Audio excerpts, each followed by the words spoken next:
Go through the whole bull dressers routine again, which I did yesterday. But in the second one, the three books are kind of, the first book is a child sea guy, and it's kind of the idea of when you're a kid and you start to look around the world and you want to play with it a little bit, and then the world starts to smack you. You know, when you start to realise there are limits and there are certain things you're not supposed to do. So that was what the first Sea Guy book was about. It was about society kind of smacking you back and telling you you're not allowed to be a superhero. And they brainwash him back into a state where he's just repeating his actions again.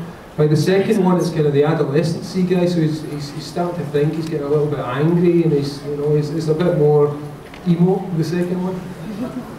And Sea Guy's trying to figure out what he's all about, and he knows there's something wrong in the world, and he knows someone has to find out what's going on, but nobody seems to care.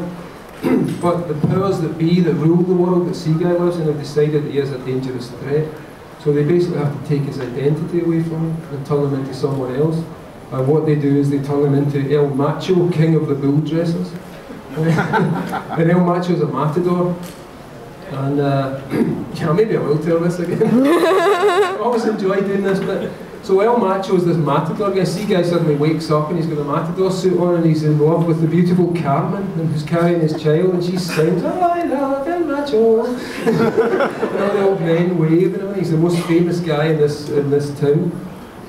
But the idea behind the bull dressers is that in the future, where Sea Guy lives, the cattle have become completely sacred because mad cow disease, or BSE, has gone through the entire population, so no one eats meat anymore, cow meat anymore. So they can't kill them, so you can't kill bulls in the bull ring, so the only thing you can do is dress them up to prove how tough you are. So the matadors go into the ring and they carry this bag of clothes. And some of you may have heard this before, but I'm doing it again. So he's got this bag of clothes and you're suddenly in the ring and there you are, and the bull's there in front of you, you're there in your suit of lights and the little hat and the whole deal. The bull charges and you pull out a hat.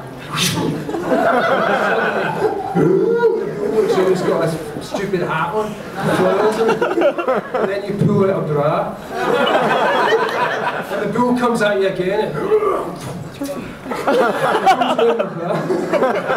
and so by the end of the whole event, this thing's walking about in high heels and stockings. And that's you proved yourself, you know, and so it kneels before you and everyone throws flowers.